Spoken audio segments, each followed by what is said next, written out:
पिछले एपिसोड में आपने देखा कि काव्या सुबह उठी, सादा सा जोड़ा पहना और कमरे में बैठी रही। तभी ब्यूटिशियन आ गई। तब अनन्या उसके साथ थी, तो वो बोली, चलो भाभी तैयार हो जाओ, सब लोग तुम्हें देखने आ रहे हैं। अब इसके आगे। वैसे अर्जुन का खानदान बहुत बड़ा था। ताऊ, चाचा, चाची, मामा, मामी और न जाने कितने रिश्तेदार सब आए थे। घर मेहमानों से खचाखच भरा हुआ था, क्योंकि आज रिसेप्शन की रात थी। तो अनन्या ने सुबह सुबह ही काव्या को अच्छे से सजा दिया। लाल रंग की साड़ी में काव्या इतनी खूबसूरत लग रही थी कि अनन्या मुस्कुराने लगी। फिर बोली, रात तो बहुत अच्छी गुजरी होगी ना भाभी, मज़ा भी खूब आया होगा, है ना? भैया तो आपको पाने के लिए इतने बेचैन थे कि क्या बताऊं। वैसे भैया ज़्यादा तंग तो नहीं किए ना भाभी? तब अनन्या मजाक करते हुए शरारत से हंस रही थी, लेकिन काव्या मुस्कुरा भी ना सकी, क्योंकि उसे डर था कि अगर अर्जुन ने उसकी बातें सबके सामने खोल दी तो शायद उसे घर से निकाल दिया जाए। तभी अर्जुन कुछ लेने कमरे में आया। तब उसकी नज़र काव्या पर पड़ी।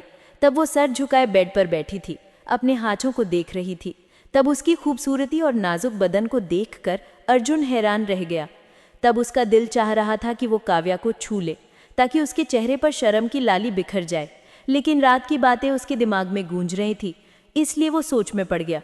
कोई लड़की ऐसी बातें कैसे कर सकती है?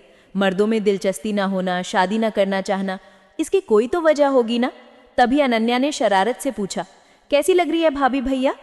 इस पर अर्जुन ने तीखे लहजे में जवाब दिया, बिल्कुल अच्छी नहीं लग रही, और पलटकर चला गया। तब काव्या के चेहरे पर भी कोई राहत नहीं थी। वैसे उसे अर्जुन की तारीफ या नापसंदगी से कोई फर्क नहीं पड़ता था, क्योंकि वो जानती थी कि अर्जुन अब उसे छोड़ देगा, शायद तलाक दे देगा। लेकिन उसे इसकी परवाह नहीं थी, क्योंकि जब उसे अर्जुन के साथ रहना ही नहीं था तो इस रिश्ते को निभाने का क्या फ़ायदा। लेकिन काव्या लापरवाही से बैठी रही, जैसे कोई मूर्ख हो। वैसे उसकी खामोश रहने की आदत तो पहले से थी, लेकिन इस घर में आकर उसने जैसे चुप्पी का व्रत ले लिया था। जबकि मेहमान उसे देखने आ रहे थे, तब कोई सवाल करता तो वो बस हाँ हूँ में जवाब दे देती, लेकिन उसने किसी को नज़र उठाकर नहीं देखा। हालांकि अनन्या ने उसे सबसे मिलवाया। ये मेरी चाची हैं, ये मामी, ये चाचा की बेटी। सारा दिन न जाने कितनों से मिलवाती रही। अब काव्या थकान से चूर हो गई। तभी सरिता आई और बोली, बस अब रुक जाओ, बेचारी भाभी को खाना तक नहीं खिलाया तुमने, सारा दिन बैठाई रही। अब तुम सब बाहर जाओ, मैं अपनी बहू के साथ थोड़ा वक्त बताऊंगी। फिर सरिता ने बड़े प्यार से काव्या को देखा, फिर पूछी, बेटी कोई परेशानी तो नहीं है ना? तबीयत ठीक है ना तुम्हारी? कोई भी बात हो मुझे बताना, मैं तुम्हारी माँ हूँ। मुझे अर्जुन से बहुत ज़्यादा प्यार है और इसलिए तुम भी मुझे बहुत प्यारी हो। तब वो प्यार से काव्या का चेहरा देख रही थी, लेकिन काव्या बुद्ध सी बैठी रही, क्योंकि उसे इतना प्यार बर्दाश्त नहीं होता था। तब वो अपने मन में सोच रही थी, इन सब के साथ धोखा हुआ है, ये सब मेरी दीदी सृष्टि की वजह से हुआ। उसे ऐसा नहीं करना चाहिए था। तब वो खुद को दोषी नहीं मानना चाहती थी। तभी सरिता ने कहा, मैं अर्जुन को बुलाती हूँ, वो भी तुम्हारे साथ खाना खा लेगा, सुबह से उसने भी नाश्ता नहीं किया है। ये कहकर वो बाहर चली गई। थोड़ी देर बाद अर्जुन कमरे में आया। तब काव्या ने उसे देखा, लेकिन ना शर्माई ना झिझकी, क्योंकि उसके अंदर ऐसे जज्बात थे ही नहीं। तभी वो गंभीर लहजे में बोली, आपने क्या सोचा? तो अर्जुन ने सख्ती से जवाब दिया, मेरे पास अभी सोचने का वक्त नहीं है, घर मेहमानों से भरा है। तुम्हें मेरी इज्जत की परवाह नहीं, लेकिन मुझे अपनी इज्जत का बहुत ख्याल है। तुमने जो बातें मुझसे कही उनका जिक्र किसी और से करने की ज़रूरत नहीं, और फैसला मैं सोच समझ कर करूँगा। इतना कहकर उसने खाना अपनी तरफ खींच लिया और काव्या को खाने तक को भी नहीं कहा और खुद खाने लगा। तभी काव्या ने गहरी सांस ली और मुंह फेर कर बैठ गई। अब अर्जुन मन ही मन सोच रहा था, काव्या, तुझे इतनी मुश्किल से अपनी जिंदगी में लाया हूँ, ऐसे कैसे छोड़ दूँ? जानता हूँ तुम्हारी ये नादान बातें और बेवकूफ़ी हैं, लेकिन इसके पीछे ज़रूर कोई बड़ी वजह होगी, और ये तो मैं जानकर रहूँगा। तब वो खाने की थाली पर नज़रें गड़ाए चुपचाप खाना खा रहा था। खाने के बाद अर्जुन उठा और घर के बगल गली में निकल गया। उसके घर की गली में उसके दोस्तों के बीच काव्या की खूबसूरती की बातें चल रही थी। तभी अर्जुन वहाँ पहुँच गया तो अब उसके दोस्तों से छेड़ने लगे, ये कहकर कि वाह क्या किस्मत है तेरा, लंगूर को हूर मिल गया। इस पर अर्जुन ने हंसकर जवाब दिया, अच्छा जी, अब मैं हूर का लंगूर हो गया हूँ क्या? तभी वहाँ सृष्टि और रवि गली में आ गए, तो अर्जुन उन्हें लेकर घर में चला गया। तभी काव्या ने रवि को देखा और देखते ही मुंह फेर लिया, क्योंकि उससे सख्त नफरत थी। इस दुनिया में अगर काव्या को किसी से थोड़ा सा प्यार था तो वो थी उसकी बहन सृष्टि। तब सृष्टि ने काव्या को देखी और खुश होकर बोली, कितनी प्यारी लग रही हो। तब वो बात सृष्टि के मन से निकली या नहीं पता नहीं, लेकिन काव्या ने तपाक से जवाब दिया, बिल्कुल नहीं लग रही हूँ, वैसे यहाँ क्या लेने आई हो? तभी सृष्टि ने काव्या को चुटकी काटी और बोली, जबान संभाल बेवकूफ़, वैसे भी आज मैं तुझे अपने साथ ले जाऊंगी, फिर कल अर्जुन तुझे लेने आ जाएगा। शायद वो अपने मंसूबे बना रही थी, लेकिन काव्या चुप रही। रिसेप्शन के बाद सरिता ने कहा, आंटी अगर आप बुरा ना माने तो मैं काव्या को अपने साथ ले जाऊं, कल अर्जुन उसे लेने आ जाएगा। तब उनकी दोस्त माया भी वहां थी, तो सरिता मुस्कुराई और बोली, क्यों नहीं, जरूर ले जाओ। तब उनकी इजाजत से सृष्टि काव्या को अपने घर ले गई। वैसे काव्या पूरे रास्ते मुंह बनाए बैठी रही, जबकि सृष्टि ने हंसकर कहा, देख काव्या, तेरे ससुराल वालों ने तो ढेर सारा खाना भेजा है। सचमुच भगवान देता है तो छप्पर फाड़ के देता है, बड़े रईस है तेरे ससुराल वाले। आगे इस पर काव्या ने तंज कसा, तो आप इनसे उधार पैसे क्यों नहीं मांग लेती?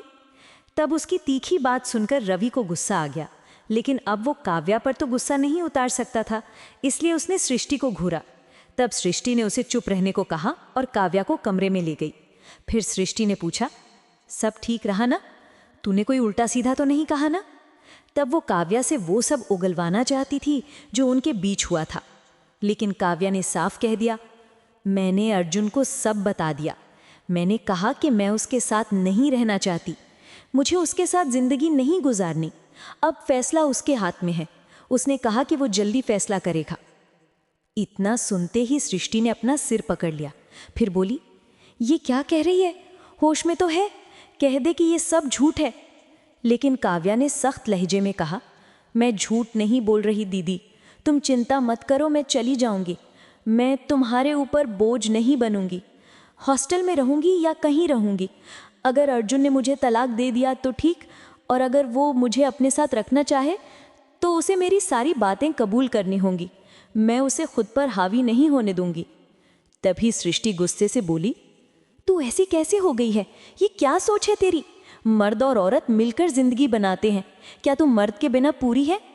इस पर काव्या ने सृष्टि की आंखों में देखकर कहा, हाँ मैं पूरी हूँ, मर्द के बिना भी मैं पूरी हूँ। मुझे मर्दों से घिन आती है। मैं किसी भी हाल में अर्जुन के साथ रिश्ता नहीं बनाऊंगी। अगर उसने ज़बरदस्ती की तो उसे इसका अंजाम भुगतना पड़ेगा। शायद वो मुझे लेने भी ना आए, क्योंकि मैंने उसे सब बता दिया है। तब काव्या की बातों ने सृष्टि को डरा दिया, इसलिए वो अंदर ही अंदर भगवान से प्रार्थना करने लगी कि अर्जुन उसे लेने आ जाए। और फिर ऐसा ही हुआ। अगली शाम अर्जुन काव्या को लेने आ गया अपनी बड़ी सी गाड़ी में। काला कोट और काला पैंट और कुर्ता पहने वो बहुत शानदार लग रहा था। सृष्टि और रवि उसके सामने चापलूसी कर रहे थे, लेकिन काव्या उसे गुस्से से घूर रही थी, क्योंकि उसे यकीन था कि अर्जुन अपनी मर्दानगी दिखाने के लिए उसे लेने आया है। तब सृष्टि ने ज़बरदस्ती काव्या को तैयार किया, उसकी लाल साड़ी उसे पहनाई, गले में मंगलसूत्र पहनाया और कानों में छोटे छोटे झुमके। अब काव्या इतनी खूबसूरत लग रही थी कि जो कोई उसे देखे उसका दिल डोल जाए। फिर सृष्टि ने उसकी नज़र उतारी और हंसकर बोली, ऐसे मुंह फेर कर बुरी लगती है, वरना तेरा कोई मुकाबला नहीं। लेकिन काव्या ने अपना मुंह फेर लिया। तब सृष्टि ने लाख कहा कि वो दोनों खाना खा कर जाएं, लेकिन अर्जुन ने साफ मना कर दिया। वो सिर्फ काव्या को लेने आया था। तो करीब 2 घंटे बैठकर वो उसे वापस ले गया। गाड़ी में काव्या खिड़की से बाहर देख रही थी, जैसे अर्जुन से दुश्मनी हो। उसने एक बार भी अर्जुन की तरफ नहीं देखा। तो अर्जुन ने कहा, तुम मुंह फुलाए क्यों बैठी हो? लेकिन तुमसे मेरी एक गुजारिश है कि घर जाकर अपना मूड ठीक कर लेना, क्योंकि घर अभी भी मेहमानों से भरा है, इसलिए तुम्हारा ये चेहरा देखकर कोई भी कुछ गलत सोच लेगा। तब काव्या होंठ चबा रही थी, क्योंकि वो घबराहट में ऐसा ही करती थी। तब उसकी जिंदगी धीरे धीरे रफ्तार पकड़ रही थी और अब उसकी शादी को 20 दिन हो गए थे। इस दौरान अर्जुन ने काव्या को बिल्कुल तंग नहीं किया। वो बेड के एक कोने पर सोती थी, लेकिन अर्जुन ने महसूस किया कि कमरे में जरा सी आहट होने पर भी काव्या घबरा कर उठ जाती थी। कौन है? ये कैसी आवाज़ है? तब उसके चेहरे पर दहशत साफ दिखती थी। इन सब से अर्जुन हैरान था। उसे ऐसा लगता था जैसे वो नींद में भी डरती हो, लेकिन आखिर कब तक? क्योंकि अर्जुन उसे पाने के लिए बेचैन था, जबकि काव्या पहले ही कह चुकी थी कि वो कोई रिश्ता नहीं बनाना चाहती। फिर भी अर्जुन उसे छोड़ने को तैयार नहीं था, क्योंकि उसकी मोहब्बत इतनी गहरी थी कि एक पल भी काव्या के बिना नहीं गुजारना चाहता था। इसलिए वो सोच में डूब गया, अब करे तो क्या करे। उधर अर्जुन के घर वाले काव्या को सिर आंखों पर बिठाते थे। एक दिन काव्या ने खीर बनाई, तब सारे रिश्तेदार आए थे और सबने उसकी तारीफ की। तब काव्या खुद हैरान थी, क्योंकि वो तो दिखावा भी नहीं करती थी, लेकिन फिर भी सबके सामने मुस्कुरा रही थी। तभी सरिता ने गर्व से कहा, मैं अपनी बहू को कोई काम नहीं करने दूंगी। ऐसी गुड़िया सी बहू है मेरी, जैसे हाथ लगाओ तो मैली हो जाए। मैं ऐसे घर का काम थोड़े ही करने दूंगी। तब वो कहते हुए प्यार से काव्या को देख रही थी।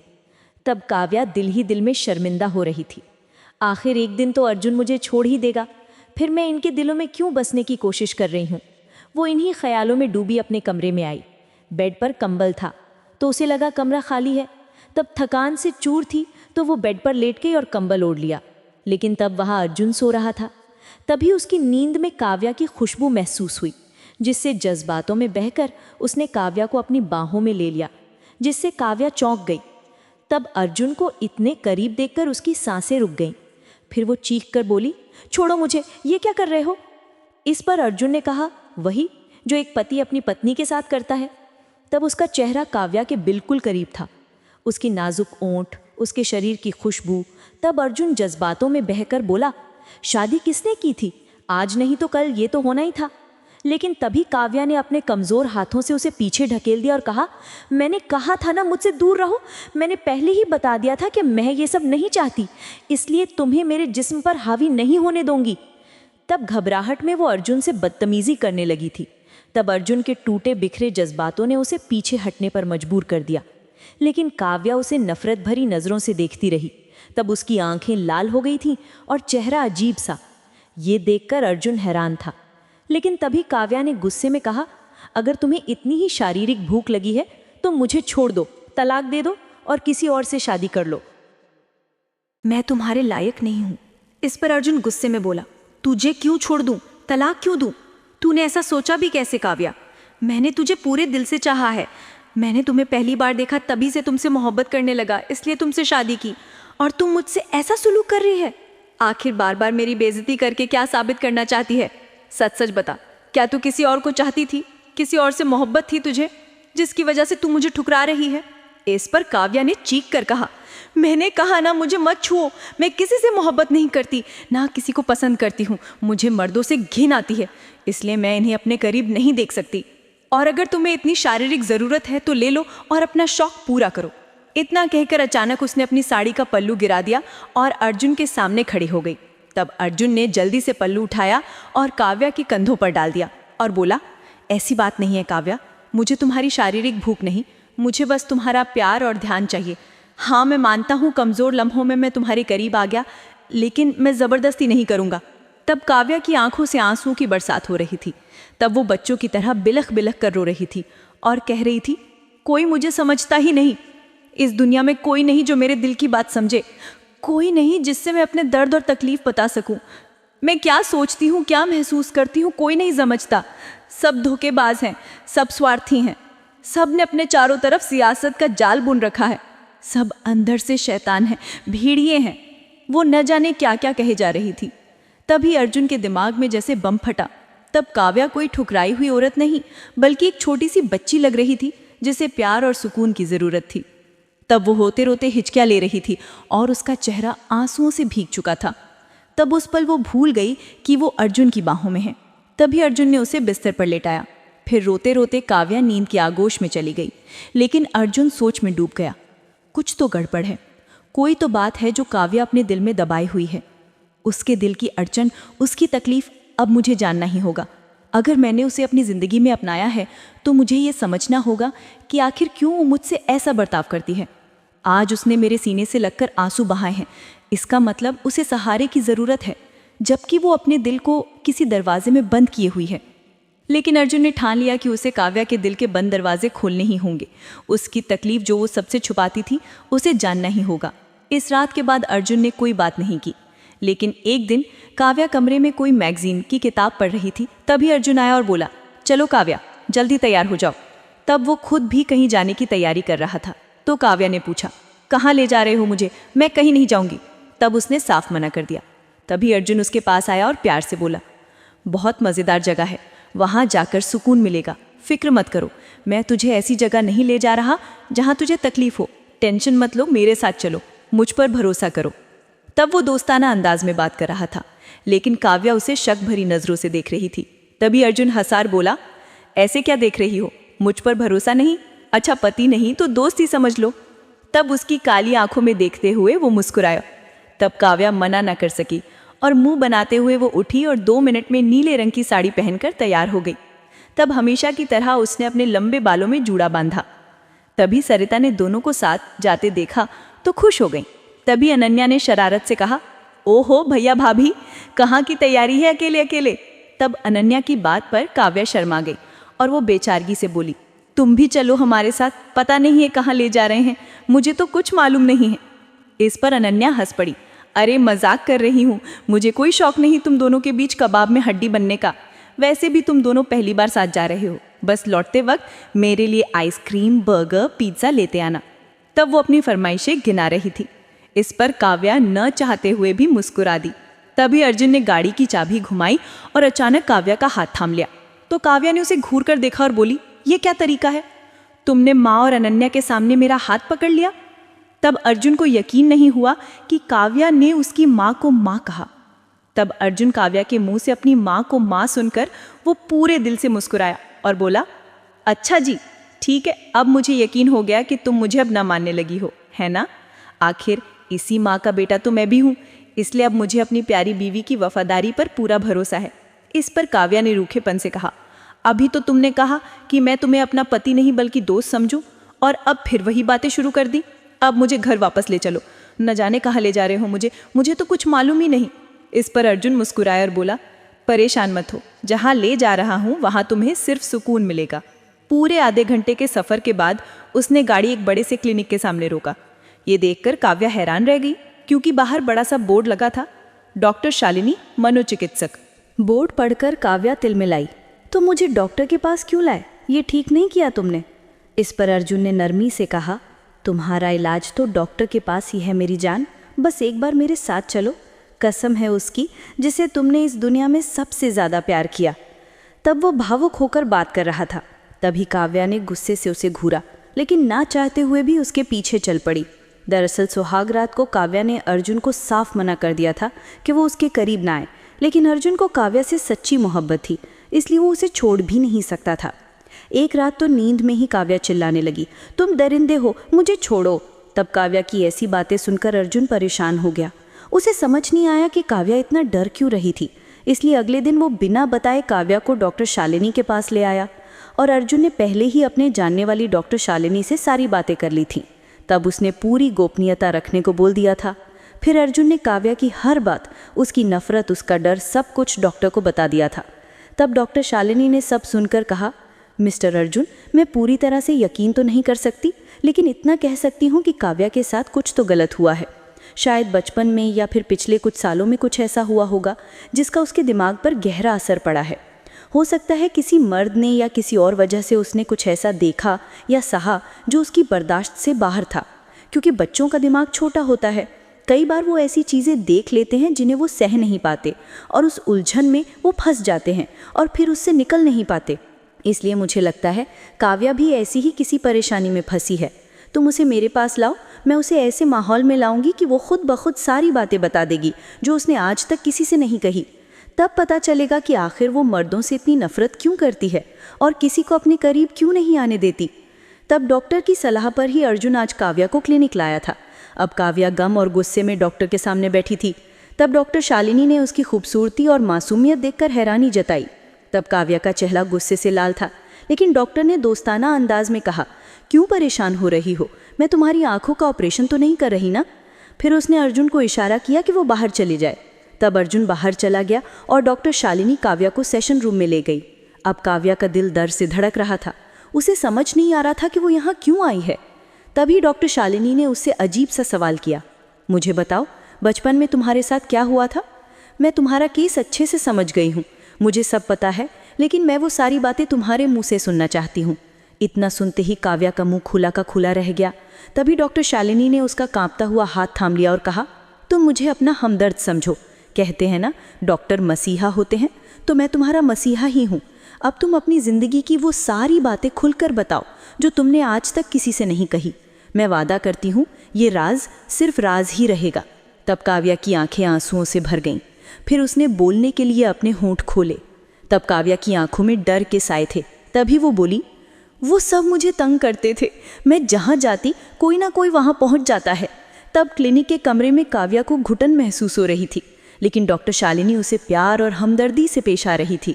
मेरा हमदर्द समझो बेटा, मैं तुम्हारा इलाज करूंगी, तुम्हारी सारी परेशानियां, सारी उलझनें दूर हो जाएंगी। बस एक बार अपना दिल मेरे सामने खोल दो, जो कुछ तुमने अपने मन में दबा रखा है वो सब बता दो। मुझे यकीन है तुमने अपने दिल की बात किसी से नहीं कही है। अब काव्या हैरान की कि डॉक्टर को उसकी दिल की बात कैसे पता। शायद साइकियाट्रिस्ट होने की वजह से उसने काव्या के चेहरे पर छुपा दर्द पढ़ लिया था। अब काव्या के होंठ कांप रहे थे। वो बात जो उसने कभी किसी से नहीं कही थी, आज इस अनजान डॉक्टर के सामने कहने को तैयार थी। उसकी आंखें आंसुओं से भर गई थीं। तभी उसने टेबल पर सिर रखकर फूट फूट कर रोना शुरू कर दिया और रोते रोते कहने लगी, मेरा कोई नहीं है डॉक्टर, मैं बिल्कुल अकेली हूँ, अपनी दुनिया में तन्हा हूँ, जहाँ मैं अपने दिल की बात किससे कहूँ, कोई मुझे समझता ही नहीं। मेरा बचपन बहुत डरावना था, इतना भयानक कि मैं इसके बारे में सोच भी नहीं सकती। जब भी वो यादें दिमाग में आती हैं, मैं रात रात भर सो नहीं पाती। तब वो कहती हुई सिसक रही थी। तभी डॉक्टर शालिनी ने उसके कंधे पर हाथ रखकर हौसला दिया, बेटा हिम्मत करो, हमारी जिंदगियों में कुछ ऐसा होता है जो हमें सुकून नहीं लेने देता, लेकिन इसका इलाज है। अगर तुम्हारा सही इलाज हुआ तो ये मानसिक तनाव खत्म हो जाएगा। इसलिए मैं तुम्हारा बचपन जानना चाहती हूँ। तुम्हारा बचपन कैसा था? मैं जानती हूँ तुम्हारे पापा नहीं थे, लेकिन तुम्हारी माँ तो थी। क्या तुमने उनसे कभी अपने दिल की बात नहीं की? इस पर काव्या ने आंसू भरी आंखों से डॉक्टर को देखा और सिर हिलाकर बोली, माँ थी, लेकिन उनका होना ना होना बराबर था, क्योंकि मेरी माँ हर वक्त बीमार रहती थी, बिस्तर पर पड़ी रहती थी। तब मैं और माँ अपनी दुनिया में अकेले थे। तब घर के हालात बहुत ख़राब थे। जब से सृष्टि दीदी ने भागकर रवि से शादी की, तब से मोहल्ले में हम बदनाम हो गए। तब से रवि के घर वाले माँ को आकर ताने मारते, गालियाँ देते और कहते, तुम्हारी बेटी ने हमारा बेटा छीन लिया। तब माँ इसी सदमे से बीमार हो गई, फिर वो बिस्तर से उठ ही नहीं सकीं। तब काव्या ने सिसकते हुए बताया, उस वक्त मैं सिर्फ 9 साल की थी। तब गरीब औरतों को सरकार की तरफ से हर महीने 5,000 रुपये मिलते थे, उसी से हम माँ बेटी का गुजारा होता था। वीडियो पसंद आई हो तो लाइक करो और नेक्स्ट एपिसोड के लिए सब्सक्राइब।